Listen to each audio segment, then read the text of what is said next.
et nous revoilà aujourd'hui sur la face cachée de l'adoption. J'espère que vous allez bien. J'ai une grande nouvelle à vous annoncer aujourd'hui. Je ne suis pas toute seule.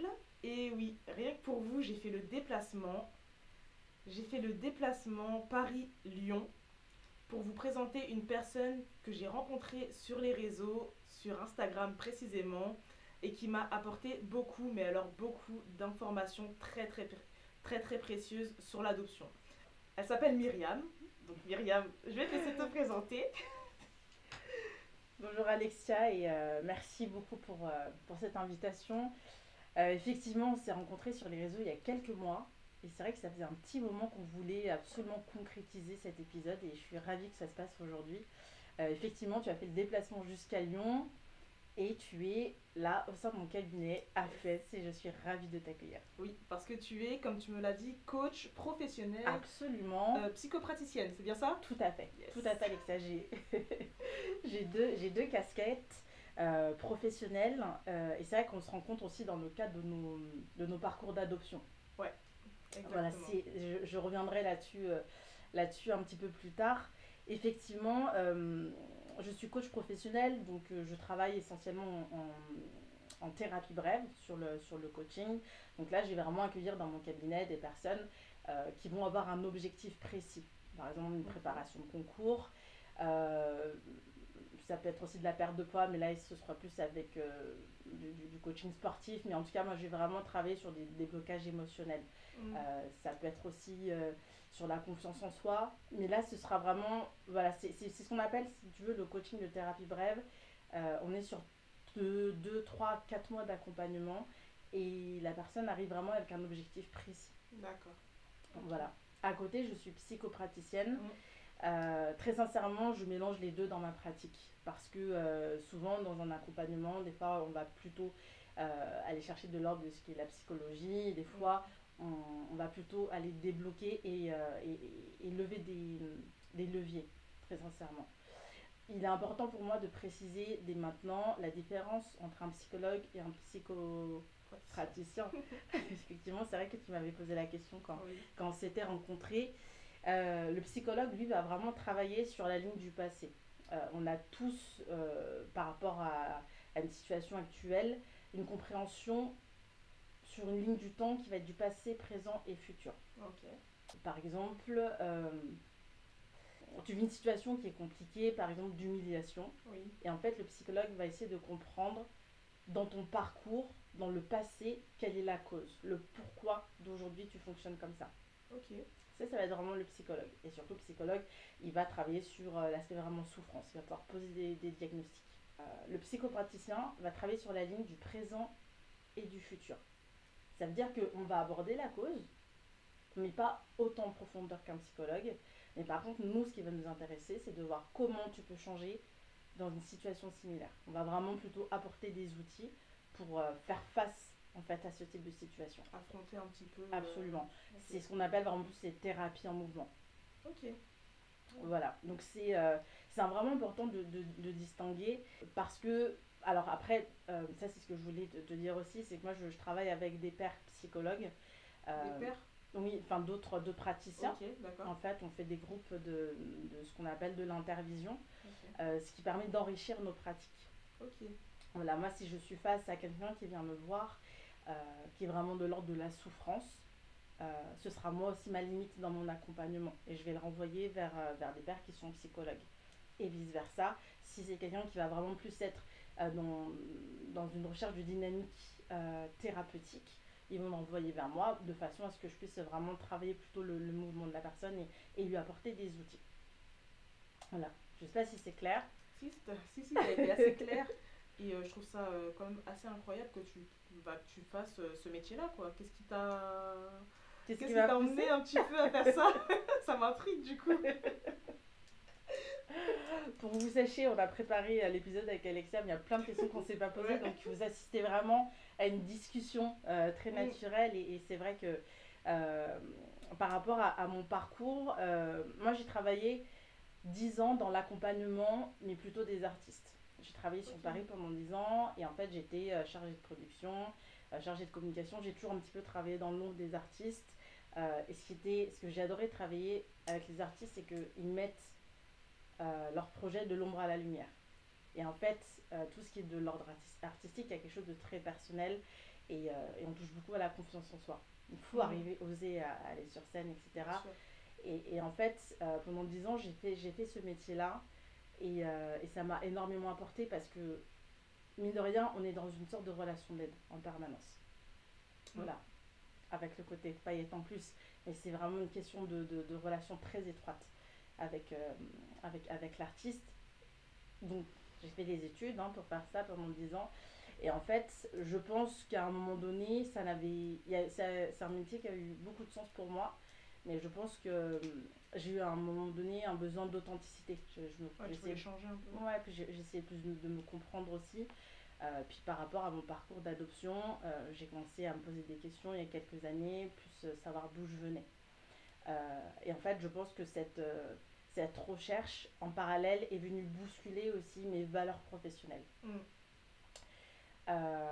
J'ai entamé un long voyage thérapeutique, mais aussi géographique. Je suis retournée à Madagascar pendant de longs mois pour essayer de comprendre aussi qui j'étais. Et en fait, à mon retour, ça n'avait plus de sens pour moi d'être dans cet accompagnement avec les artistes. Et puis, je l'avais fait pendant 10 ans, j'avais vraiment envie de passer à autre chose. On va dire que j'ai toujours eu un attrait pour le développement personnel, pour la psychologie. Et en fait, moi-même, en étant passée par des parcours thérapeutiques, j'étais jamais vraiment face à quelqu'un qui comprenait mes blessures et j'avais toujours l'impression de devoir éduquer les psychologues avec qui je parlais ou les thérapeutes.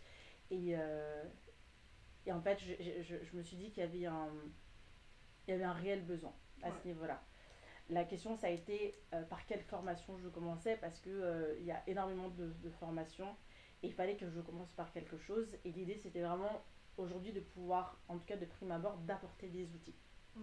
Voilà, quand on vit une grande colère par exemple, parce que on y reviendra plus tard, mais les parcours d'adoption et cette séparation qu'on a en fait avec nos familles biologiques dès tout petit crée énormément de blessures et en fait forcément on a des façons de vivre nos émotions qui sont différentes. Voilà, et moi j'avais de prime abord envie d'apporter des outils aux personnes que j'accompagne.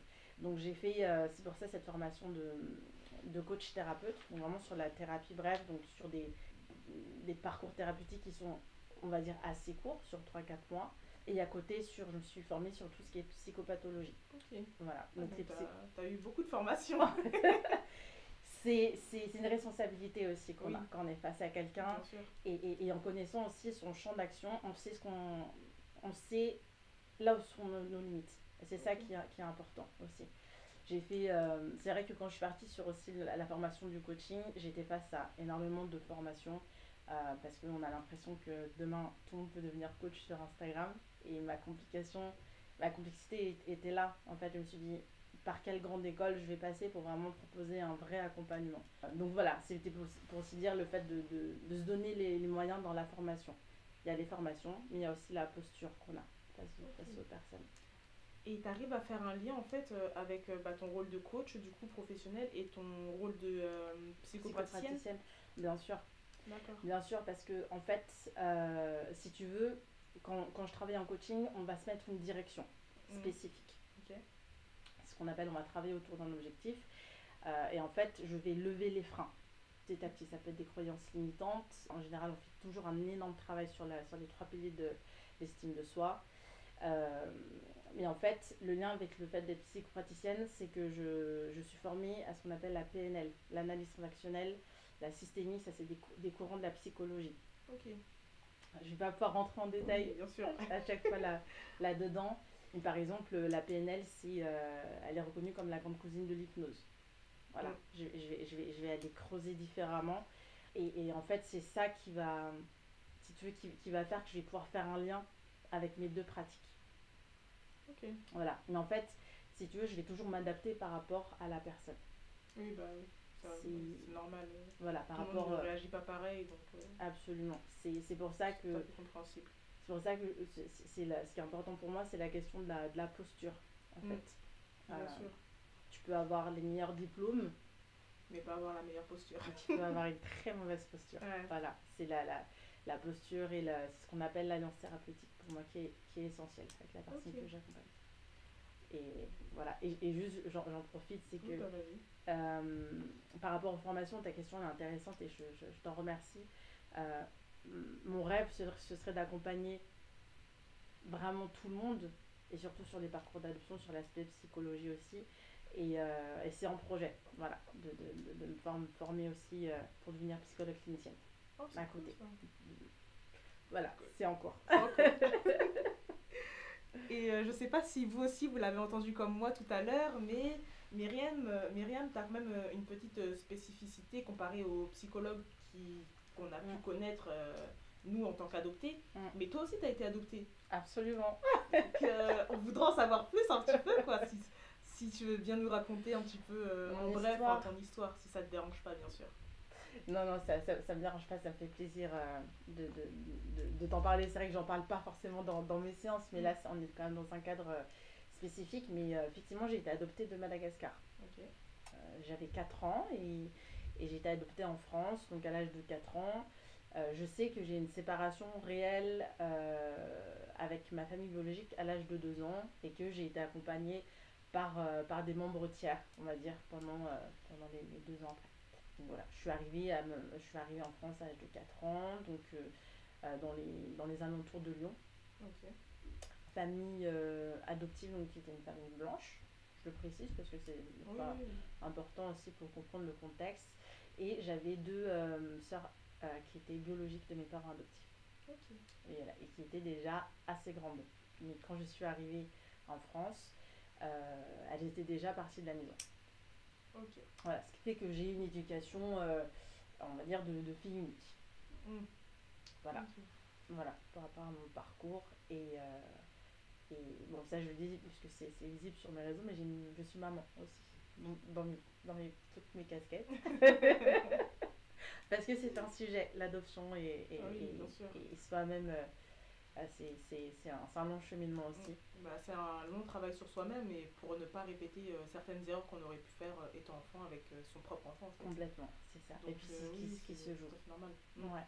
C'est moi, je n'ai pas d'enfant. Je n'ai pas d'enfant, mais je sais qu'avant d'avoir des enfants, il faut déjà guérir certaines blessures. Absolument. Avant de pouvoir les répéter sur un autre, sur une progéniture, quoi. Complètement, absolument. Voilà. En tout cas, il faut se poser des questions. Ouais, tout à fait. Voilà. Tout à fait. Bah, moi aussi, j'ai été adoptée. Mais oui, mais du coup.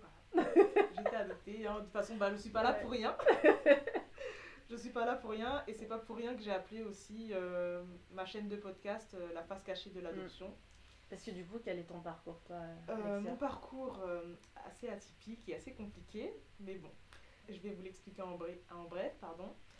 Donc moi, j'ai été adoptée en Guadeloupe, voilà, à l'âge de, j'arrondis, 1 an et demi, non, 1 an, ouais, 1 an. J'ai été adoptée vers 1 an. Donc je suis arrivée en métropole à 1 an et demi à peu près, du coup, aux alentours. Et je n'ai pas de lien avec ma famille biologique, voilà, même si je suis encore en pleine recherche, je n'ai pas encore ce lien. Mais par contre, je suis en très bon terme avec ma famille adoptive, voilà, qui eux sont guadeloupéens aussi. Donc je n'ai pas connu ce problème en fait de culture, donc je n'ai pas ressenti ce manque au niveau de ma culture parce que ils me l'ont donné en fait, ils ont pu m'apporter quelque chose, voilà, que je sais que certaines personnes comme toi par exemple, j'imagine, n'ont pas pu avoir. Sur la transmission, tout à fait. Voilà, c'est ça. Tout à fait. Donc voilà, après bon, je vais pas m'éparpiller énormément sur mon histoire parce que j'ai fait un épisode où c'est ça.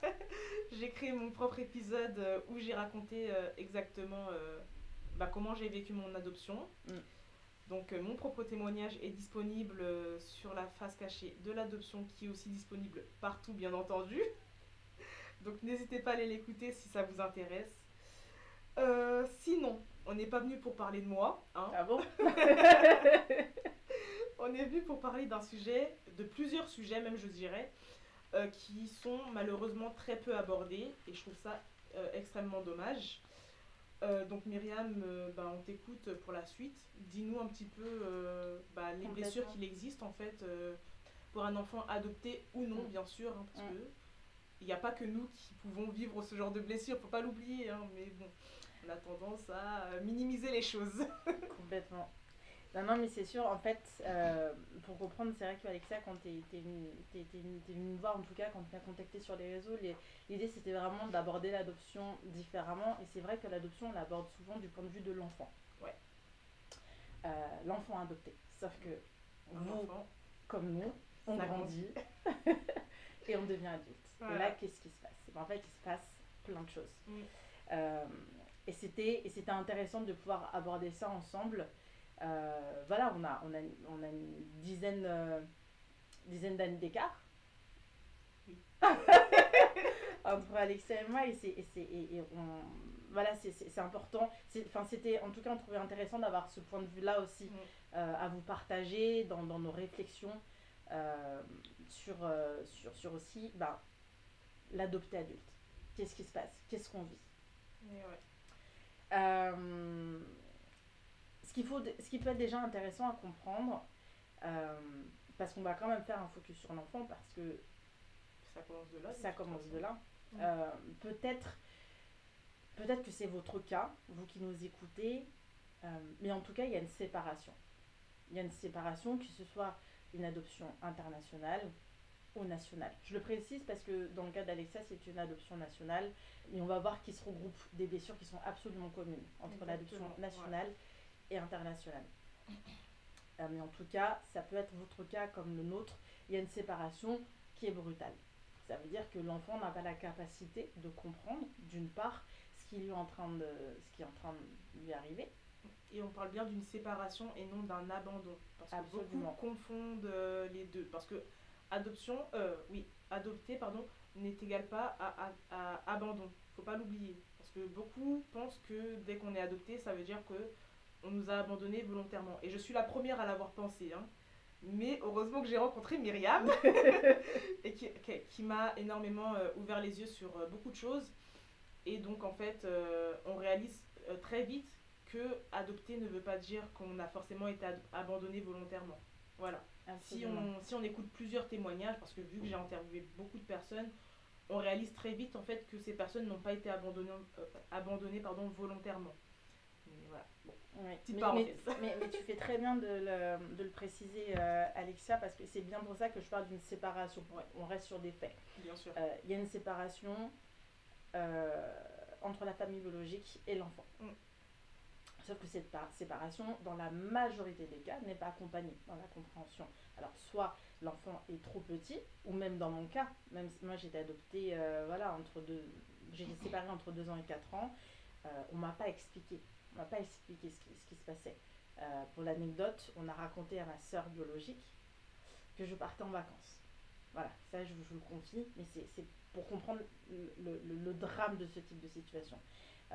D'ailleurs, une adoption ne concerne pas que l'enfant, que le parent, il y a aussi tout l'entourage. Mm. Ma sœur s'est construite sur le fait que j'allais revenir. Et au final, voilà. Je ne suis jamais revenue. En tout cas, des années après, mais par mes propres démarches. Ouais, c'est ça. Voilà, il faut comprendre que il y a un vrai traumatisme de base qui ne concerne pas que nous. En tout cas, tout est maquillé, déguisé pour que l'adoption internationale ou l'adoption nationale se fasse. Hein, voilà, on ne va pas rentrer dans des débats en tout cas, c'est pas le sujet aujourd'hui, hein, de tout ce qui se découle derrière les enjeux de l'adoption internationale, économiquement, etc. Mais il faut que l'adoption se fasse. Donc, pour repartir de là, c'est qu'il y a une séparation, l'enfant n'a pas d'explication, ou en tout cas très peu, ou alors il va peut-être en avoir, mais évidemment les souvenirs vont s'atténuer et s'effacer avec le biais de la mémoire sélective. Et de là, ça va donner vraiment un berceau à énormément de blessures. Voilà, même si aujourd'hui, en tant qu'adulte, on peut se dire non, mais moi je suis moins impactée par un tel ou un tel blessure, en réalité. Euh, On sait jamais. on, vit, on vit tous des blessures de par cet acte de séparation. On s'en rend juste pas compte en fait. Absolument, c'est ça. Parce que ce qu'il faut savoir, c'est que une personne adoptée, dans la majorité des cas, à chaque fois, je vais utiliser cette terminologie dans la majorité des cas, Oui, parce que sûr. il se peut que vous vous reconnaissiez ou pas, mais dans la majorité des cas, sur une séparation aussi brutale, euh, en fait, on va se construire et on va se suradapter pour masquer ces blessures-là. Mm. Moi, je connais beaucoup de personnes adoptées qui ont une capacité d'adaptation extraordinaire, euh, qui font des métiers extraordinaires, qui switchent de l'un à l'autre, parce qu'on vient se construire comme ça. Et donc tout ça pour dire que ce vivier de blessures, en fait, se cristallise au moment de la séparation. Il y a des blessures, et en fait, les blessures s'entremêlent les unes des autres. Dans les blessures, on ne peut pas, quand je parle des blessures, je vais parler celle du rejet, celle de l'abandon. C'est important d'ailleurs de parler celle de l'abandon, parce que la blessure de l'abandon, on se construit avec, mais dans de nombreux cas, on se construit avec un sentiment d'abandon, comme si on n'a pas voulu de nous. Ouais. Alors que on connaît pas forcément la réalité. En fait. Absolument. Ouais. Absolument. On va se construire avec ce sentiment d'abandon, avec ces blessures d'abandon, et c'est ce qui va nous caractériser en tant qu'adulte. On peut, si tu veux, Alexia, repartir un petit peu pour parler de ces blessures et comment elles peuvent se traduire dans notre vie d'adulte, si ça te va. Yes, ça me convient. Si on peut, par exemple, on parle souvent de la blessure du rejet. Oui. La blessure du rejet, donc elle peut se traduire par la peur de ne pas être aimé. Oui. Ça veut dire qu'il y a cette séparation et en fait, c'est comme si on n'était pas digne d'être aimé. On peut développer cette blessure on n'est pas digne d'être aimé de notre famille biologique. Du coup, elle s'est séparée de nous. En fait, on cherche l'amour aussi. Absolument. On va partir du principe que vu que notre première famille n'a pas voulu nous, entre guillemets, absolument, on va chercher l'amour ailleurs. Et en fait, si on voit qu'on n'a pas le trouvé chez nos parents adoptifs, on va se construire dans une bulle en quelque sorte. Et en fait, on va se sentir rejeté et on va s'éloigner au fur et à mesure. Complètement. Et puis en fait, le lien aux autres, c'est tellement lié à une blessure profonde que parfois on va même vouloir préférer rester seul que plutôt de tenter. Oui, bien sûr. Voilà, on va pas prendre le risque en fait. On va pas prendre le risque pour pas venir réveiller cette blessure-là. Ouais. Absolument. Et ça, c'est vrai que là, comme ça, la blessure du rejet, peut-être que vous pensez ne pas l'avoir, mais en fait, elle teinte nos relations. Moi, j'aime bien cette terminologie de teinter, parce que c'est ça en fait. La blessure du rejet ne surgit pas du jour au lendemain en disant ça c'est la blessure du rejet, c'est juste que ça va teinter dans notre façon de parler, dans notre façon de ressentir. Voilà, ça peut être avec une amie par exemple, ça peut être dans les relations amicales, relations amoureuses. Non, en fait, je préfère rester seule, je préfère pas lui envoyer un message, imaginons qu'elle répond pas. Ça aussi c'est une blessure du rejet. Ça vient de te faire un petit déclic. Ça vient de me faire un petit clic là. Peut-être que vous l'avez aussi. On sait pas. Mais en tout cas, ça se teinte. Voilà. Ça se teinte dans nos... Non mais c'est intéressant parce que du coup, vu que c'est ton métier, tu m'en apprends plus en fait. Tu m'en apprends beaucoup plus. Parce que c'est vrai que j'ai lu certains articles, etc. Mais quand c'est expliqué à l'oral comme ça directement, c'est beaucoup mieux explicite en fait. Donc oui, je comprends tout à fait ce que tu racontes et du coup, tu vois, oui, dans certaines choses, que ça soit de quand j'étais enfant à maintenant, ma vie adulte, c'est vrai que du coup, j'ai tendance à ressentir du rejet en fait, à ressentir ce sentiment de rejet que je pensais pas ressentir en fait, parce que je mélange souvent abandon et rejet, tu comprends ? Et je pense que je suis pas la seule, hein. On sait très bien que je ne suis pas la seule, hein. Mais tu peux nous expliquer un petit peu ce que c'est du coup l'abandon, la blessure de l'abandon. De l'abandon, bien sûr. La blessure de l'abandon, en fait, ça va être donc le sentiment d'être abandonné. Ça se rejoint, alors très sincèrement, je vais parler différemment de l'abandon, mais tu vas voir, Alexia, que tout s'imbrique. Ok. Mais la blessure de l'abandon, en fait, ça va être En fait, ça part de la même chose. On a l'impression de ne pas mériter d'être aimé. Oui. c'est toujours dû à cette séparation brutale. Et du coup, on va s'accrocher aux autres. Mm. Et on va créer une relation de dépendance aux autres. Un besoin affectif vraiment énorme. C'est comme si on recherchait constamment l'amour inconditionnel Ouais. qui a été Coupé. coupé. Ouais. Voilà, la blessure d'abandon se traduit comme ça. Parce que on parle souvent d'amour inconditionnel, et c'est vrai que c'est celui que les parents biologiques donnent à l'enfant. En tout cas, naturellement, c'est celui-ci. Et c'est vrai que toute notre vie, mais pas que les personnes adoptées, hein, attention, hein, tout le monde, on va essayer de reproduire ces schémas d'amour inconditionnel dans nos relations amoureuses. Ok. On va essayer de recréer ce lien-là parce qu'il est extrêmement sécurisant. Ce qui dit amour inconditionnel, c'est on ne sera jamais séparé de cette personne-là. Bah, surtout que là, c'est plus l'éducatrice qui va parler, hein. Mais c'est vrai que, surtout que quand on passe 9 mois dans le ventre d'une mère, en fait, il y a ce lien aussi qui se crée. Absolument. Donc, on coupe le cordon ombilical, on a vraiment ce lien. Et donc, quand on est séparé du jour au lendemain, sans aucune explication, c'est tout à fait normal de ressentir ce sentiment d'abandon, en fait. Absolument. Donc, je trouve ça un peu normal, en quelque sorte, de vouloir retrouver ça chez quelqu'un, quoi. Après, bien sûr, tout le monde gère sa blessure de l'abandon à sa manière. Je pense qu'il y en a certains qui vont pas forcément aller le chercher chez d'autres personnes, mais peut-être le travailler et se dire bon, ça sert à rien, donc se mettre directement de son côté, quoi. En fait, c'est intéressant ce que tu dis, c'est que dans la blessure d'abandon, il y a vraiment un paradoxe. C'est soit on va vraiment créer une relation de dépendance pour surtout ne pas être abandonné, ou alors on va mettre énormément de distance. Ouais. Elle se traduit aussi comme ça, celle-ci. Elle est un peu fourbe, la blessure de l'abandon. Un peu beaucoup, hein. Elle est un petit peu fourbe parce que c'est celle aussi qui va nous faire mettre de la distance avec une posture très rigide, très, très forte. Ouais. Hein, c'est la posture très forte. Si tu veux m'aimer, viens, mais moi je viendrai pas. Okay. Voilà. Je ferai même pas l'effort parce qu'en fait j'aurais trop mal si je viens. Oui. Parce que si tu m'abandonnes, je vais te blesser. Ouais. Donc, je vais mettre un masque extrêmement rigide. Derrière la blessure de l'abandon, il peut avoir aussi ce sentiment de voir une personne qui est perfectionniste. Ça, on est sur l'abandon. Parce que ça te paraît clair avec celle du rejet? Oui, bah oui. Je vois bien la différence du coup maintenant entre les deux blessures. Je vois. Pour vous rassurer, parce qu'il se peut dans ce qu'on dit là avec ça, que vous vous retrouvez dans certaines choses, on a tous toutes ces blessures. Oui, voilà. C'est pas que les personnes adoptées qui peuvent ressentir, on n'est pas... On les a tous.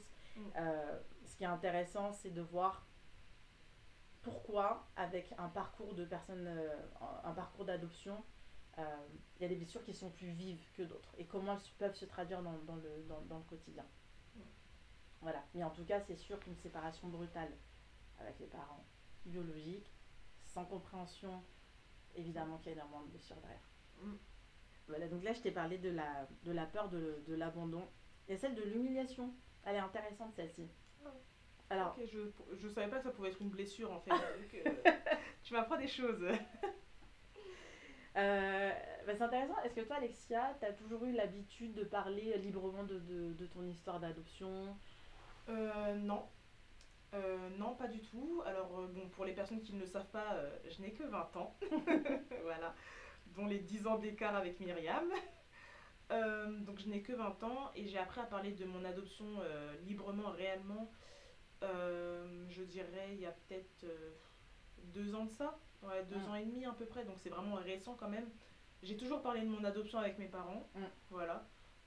Parce qu'ils ont toujours été ouverts d'esprit avec ça, donc j'ai pas eu de soucis. Mais c'est vrai qu'avec mon entourage, même si j'avais tendance à le dire, parce que des fois j'avais pas le choix, comme quand par exemple je vais chez le médecin. Voilà, le fameux médecin. Ouais, le fameux médecin qui un jour, bon après je pars du principe que c'est son travail, mais je me dis que pour une personne biologique, si je peux dire ça comme ça, elle l'aurait pas fait. C'est-à-dire qu'en fait, ce jour-là, je suis tout simplement allée chez le médecin parce que je devais aller voir un cardiologue. Elle m'a fait une ordonnance et en fait, quand je regarde mon ordonnance, elle me dit, enfin, elle marque plutôt ne connaît pas ses antécédents biologiques, a été adopté. Bon, je me dis, en 20 ans d'existence, c'est la première fois qu'on me le fait ce coup-là. Enfin, voilà, je trouvais ça un peu humiliant d'un côté parce que je me suis dit, j'ai une bouche, je suis libre de le dire, voilà. Peut-être que moi, j'avais pas forcément envie de le dire en fait à mon cardiologue, enfin, parce que tout le monde ne veut pas dire que. Tout le monde ne crie pas sur les toits qu'il a été adopté en fait. Voilà. Et je me dis aussi pour, pour un enfant, enfin une personne biologique, elle l'aurait pas marqué quoi, s'il ne connaissait pas ses antécédents. Peut-être que ses parents étaient juste décédés par exemple. Enfin, je dis une bêtise au hasard. Absolument, tu as raison. Donc, ouais, c'était assez humiliant quand même bah, de voir ça marqué pour une première fois en fait, en noir et blanc sur une feuille assez importante quoi. Complètement. Voilà. Et puis du coup, ça va venir alimenter cette blessure d'humiliation parce que on n'a pas envie d'en parler. Ouais. J'ai pas envie de le crier sur tous les toits. On n'a pas envie de le crier sur tous les toits, absolument. Et puis, c'est comme si on se baladait avec une étiquette, puis c'est quelque chose, il faut le dire, c'est extrêmement intime, l'adoption. On n'est pas obligé d'en parler. Et puis, pourquoi c'est intime? Parce que malheureusement, c'est un sujet qui est mal connu de notre société. Et dès lors qu'on entend le mot adoption, pour l'inconscient collectif, ça va être elle a été abandonnée. Ou elle a été abandonnée parce qu'on ne pouvait pas s'occuper d'elle. Et ça aussi, il y a une humiliation de porter cette charge-là, de porter cette histoire-là. Et en plus, on ne sait même pas si c'est le cas. Donc là, en fait, c'est que la société nous construit avec cette blessure d'abandon. Et c'est pour ça que je disais tout à l'heure que tout s'imbrique. Évidemment que dans ce cadre-là, on va avoir honte de parler de nos histoires d'abandon. Et puis, c'est pas toujours très bien perçu. Ou alors, on va être face aussi à des personnes qui sont extrêmement maladroites. Mais ça, c'est des blessures. Ça s'appelle la blessure d'humiliation. Qui est réelle, qui peut venir dans des discussions. Et c'est vrai que la blessure d'humiliation, le fait de ne pas toujours avoir envie d'en parler, on dit souvent que les personnes adoptées peuvent être de très grandes personnes caméléons. Je parlais au début de l'épisode de cette capacité de suradaptation. Bah déjà, on a su s'intégrer dans un pays qui n'était pas le nôtre, une culture qui n'était pas la nôtre, une langue qui n'était pas la nôtre. Déjà super pouvoir, hein. Ouais. Mais beaucoup pensent que... En fait, on porte des masques. On porte énormément de masques. Parce que si on nous voit dans la rue, on se dira jamais qu'on a été adopté. Parce qu'on se fout un peu dans la masse. Alors que peut-être que nous, en tant qu'enfants adoptés, là, peut-être que je marche dans la rue, je m'apprête à aller retrouver ma mère biologique. Tu vois, on est vraiment... on se fond vraiment dans la masse. Donc ouais, vraiment caméléon, quoi. C'est ça. C'est fou, hein. Et puis vraiment, j'en parle d'une façon vraiment positive parce que là, c'est vrai qu'on parle des blessures, etc. Mais on a ce super pouvoir-là, on s'est suradapté.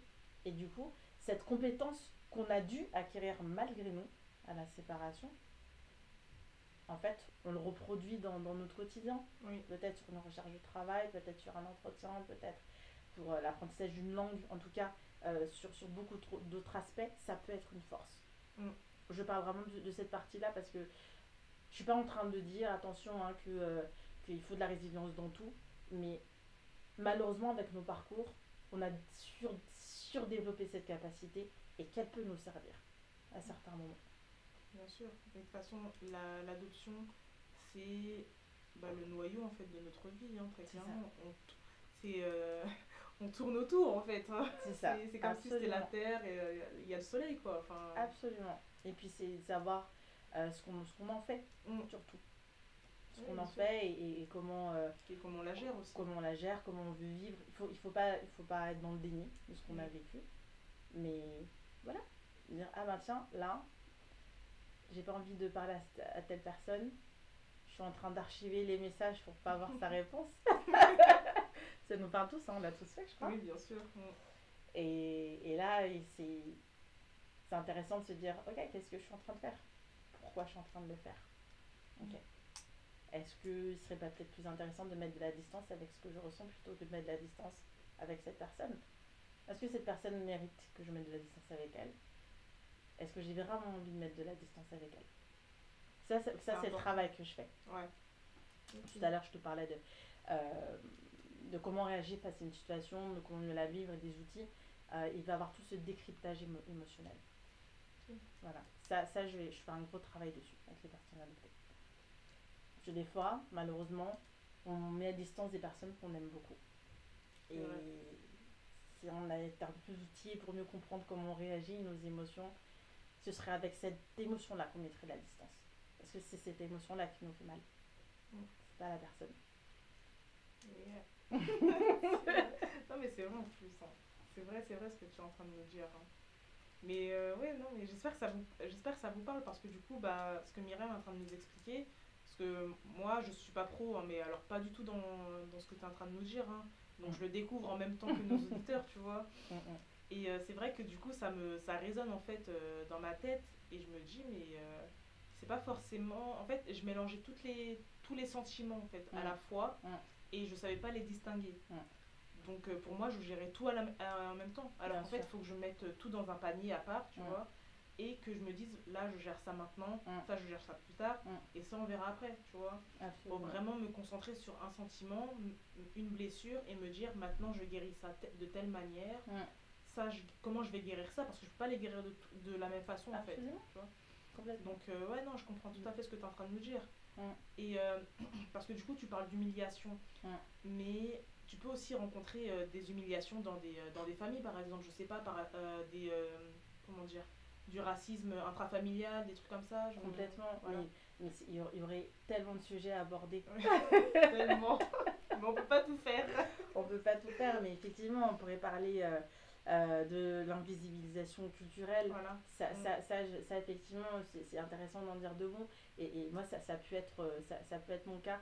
En fait, on n'a tellement pas envie de vivre du rejet de la part des autres qu'on va essayer de se fondre caméléon. Et en fait, on va intégrer tous les codes de la famille dans laquelle on vit. Par exemple, Blanche, hein, pour ma part. Ça peut même aller jusqu'à mettre de la distance avec les personnes qui nous ressemblent. Je sais que moi, j'ai beaucoup de personnes, des témoignages de personnes adoptées.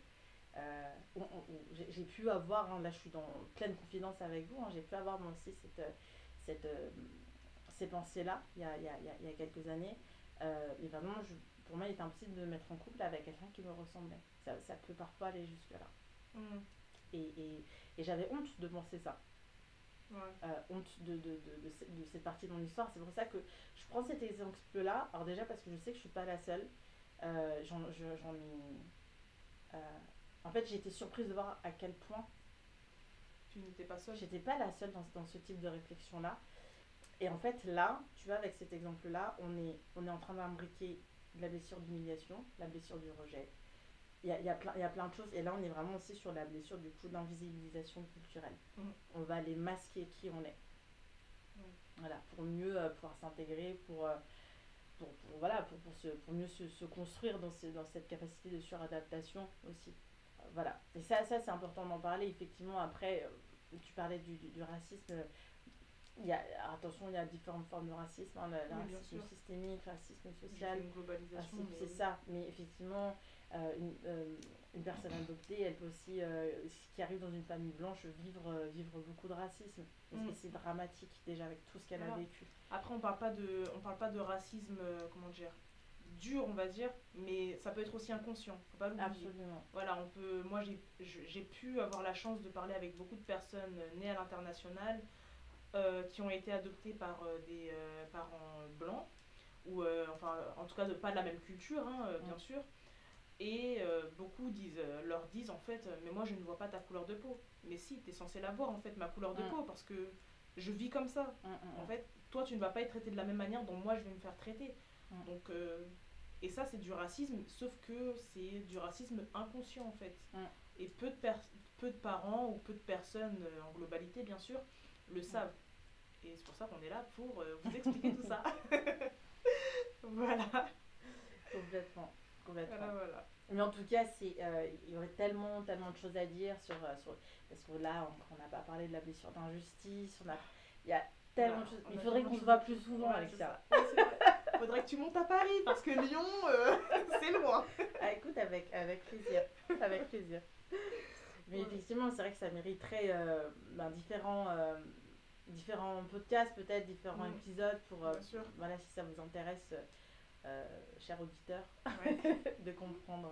De comprendre chaque blessure un peu plus en détail, bah, en tout cas, c'est avec plaisir qu'on vous fera tous ces petits épisodes, quoi. Vraiment, ça me tient à cœur que vous sachiez un petit peu où on en est. Et du coup, Myriam, je voulais un petit peu quand même, parce qu'on arrive sur la fin, Oui. je voulais un petit peu quand même savoir comment tu gérais en fait par rapport à ton cabinet. Oui. Comment tu gérais ton programme en fait pour les personnes Mon adoptées. accompagnement. Ouais, c'est ça, ton Bien accompagnement. sûr. Parce que j'ai cru comprendre que tu faisais adopter et non adopter. Oui, Donc oui. ton programme est différent si je comprends bien. Absolument, c'est Ok. ça. Et En comment tu fait, fais, du coup si tu veux, j'ai un accompagnement, on va dire, classique Ok. avec, les personnes qui sont non adoptées. Mais pour moi, il était essentiel d'apporter, avec mon expertise aussi expérientielle, un vrai regard sur l'adoption et de construire un programme qui était vraiment spécifique. Je dis souvent que j'ai construit le programme que j'aurais aimé trouver moi il y a 10 ans, à ton âge. Oui. Parce que j'ai testé, voilà, plein de thérapies différentes, etc. Parce que j'avais besoin de réponses, j'avais besoin de vivre. Je sentais qu'il y avait des colères, il y avait il y avait des choses qu'il fallait que je sorte. Mais à chaque fois, c'est ce que je disais tout à l'heure, je devais éduquer les thérapeutes que je voyais. J'expliquais mon adoption. Ah, mais d'accord. Et en fait, non, j'aurais aimé pouvoir parler à quelqu'un qui peut travailler parce qu'elle sait ce que c'est. En fait. Oui. Du coup, c'est ça. Si tu veux, moi le programme que j'ai créé sur l'adoption, je travaille sur 7 piliers. Ok. 7 piliers. Je travaille sur le premier, on va travailler sur le travail le récit émotionnel.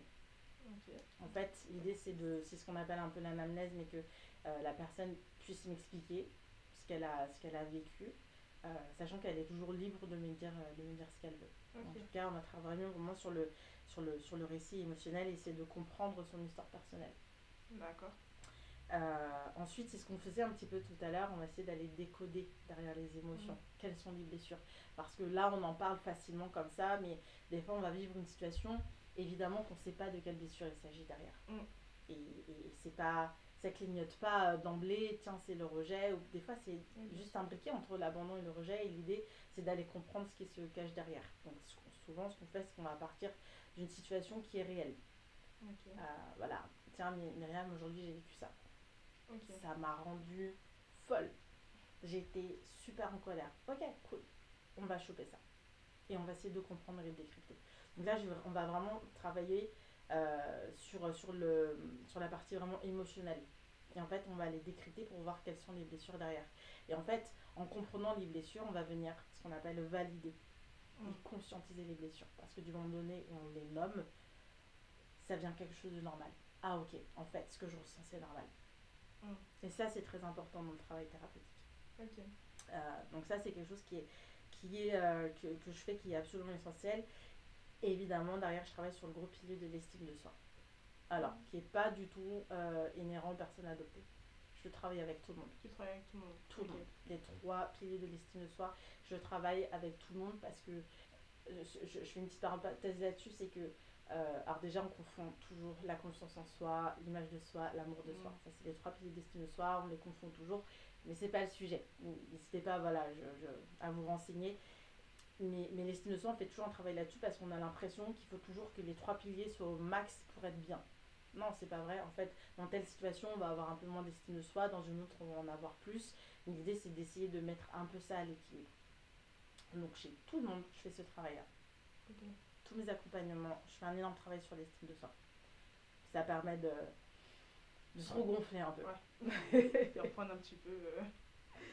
C'est ça. Après, je travaille sur la relation avec les autres. Donc là, je travaille en analyse transactionnelle, nos relations aux autres. Okay. C'est un petit peu ce que je disais ce que je disais tout à l'heure. Parfois, on va plutôt mettre de la distance avec la personne plutôt qu'avec nos émotions. Donc voilà, c'est vraiment le rapport aux autres. L'analyse transactionnelle, ça va être quelle est notre posture face aux autres. Est-ce que là, c'est l'enfant qui réagit émotionnellement, qui se met en colère, ou alors on arrive à mettre un petit peu de distance et du coup, ça va être plutôt une forme de discours mature et adulte. Voilà. Mhm. Comment on réagit et à quel niveau. Ça, c'est vraiment notre rapport aux autres. Et sur la fin, je travaille ce qu'on appelle la congruence et la consolidation. Voilà, je vois ta tête. La congruence. La congruence, c'est ce qu'on en fait, c'est l'alignement. Ok. Très simplement, c'est être aligné entre ce qu'on pense, entre ce qu'on ressent et ce qu'on fait. C'est intéressant ça. Et ça, et ça, être aligné sur ses valeurs, ses besoins et sur tout ça, c'est la quête d'une vie. Hein. Oui, bien sûr. Mais déjà, il faut savoir. L'idée, c'est de savoir comment on peut faire. Mm. Déjà, c'est de se poser les bonnes questions. Ah, est-ce que là, je suis en train de faire exactement ce que je pense, c'est vraiment ce que je ressens. Et tu le fais pas forcément consciemment. Consciemment. Absolument, c'est ça. Mm. Donc c'est pour ça que ça, c'est les piliers que je travaille vraiment sur la fin, parce qu'avant, il a fallu qu'on travaille vraiment l'estime de soi, notre parcours, qu'on soit à l'aise avec notre parcours d'adoption, etc. Donc ça, c'est pour ça que c'est mon 6e pilier. Okay. On vient consolider. Voilà. Okay. Et le dernier, qui est inhérent, et ça, si je le propose qu'avec les personnes adoptées, dans mon programme, c'est le collectif. En fait, donc mon programme, il est sur entre 3 et 4 mois, selon les besoins. Et en fait, il y a un atelier par mois, okay, entre personnes adoptées. Et en fait, là, après, vous pourrez aller voir sur mon site internet, mais en prenant cet accompagnement-là, donc c'est l'accompagnement Influence, je vais donner le nom de mon cabinet parce que c'est mon projet, c'est moi, c'est ce programme-là, c'est le programme Influence. Et en fait, il y a vraiment cette idée du collectif parce que on a besoin de comprendre aussi d'autres témoignages. C'est ce que je dis, il y a un parcours d'adoption qui a autant d'adoptés. Donc c'est aussi très intéressant de s'apporter, de comprendre d'autres témoignages, de s'enrichir les uns des autres. Voilà. Et donc ça, je le fais une fois par mois. Ok. Donc ça permet de faire des rencontres, de voir comment aussi les autres vivent. Et puis, vu que, après par contre, c'est des places limitées parce qu'on est tous dans un travail d'introspection et on ne peut pas être 20 là-dessus. Oui. L'idée, c'est vraiment de se créer une petite famille entre nous. Ok. Voilà. Et ça, je l'inclus dans mon programme automatiquement. Bah, ton programme, il est bien riche. Je te remercie. Franchement, il est bien riche et bien intéressant et ça aide beaucoup de personnes du coup. Enfin, tu as des résultats quoi, tu les vois les résultats. Complètement et surtout les retours que j'ai, c'est que en fait, ce qui fait du bien, c'est les retours que j'ai eu d'une personne adoptée d'Éthiopie qui m'a dit ça. Elle m'a dit ce qui fait du bien avec toi, Myriam, c'est que tu viens pas nous dire j'ai réagi comme ça parce que je suis adoptée. Non, en fait, juste on vient travailler en résonance. Et c'est ce qui fait que le programme il est intéressant parce qu'on ne va pas tout justifier par l'adoption. Okay. Voilà. Et je parlais de résonance. C'est que moi, mon meilleur outil, ça va être ce que je ressens moi à l'intérieur quand je vais accompagner sur l'adoption. Évidemment, je ne ferai aucun transfert de ce que j'ai vécu moi, mais ça va. En fait, le récit de la personne adoptée va venir travailler en écho avec le mien. Et c'est ce qui va me permettre de bien calibrer en fait le récit en face. D'accord. Voilà. Okay, du coup, oui, c'est plus clair. C'est plus clair. Travailler en résonance sur l'adoption. Voilà. Ok. Merci beaucoup Myriam d'avoir partagé tout ça avec nous. Avec grand plaisir. C'était super intéressant. J'en ai beaucoup appris et j'espère que nos auditeurs aussi en ont appris beaucoup. De toute façon, on se retrouvera pour faire d'autres épisodes quand même. Avec plaisir. On va pas vous laisser dans le flou, ça serait dommage. Avant qu'on vous quitte, vous pouvez retrouver aussi toutes les informations qu'on vient de vous dire en description. Voilà, pour contacter Myriam Thérapie. En tout cas, merci de nous avoir écoutés sur la face cachée de l'adoption. Au revoir et à bientôt.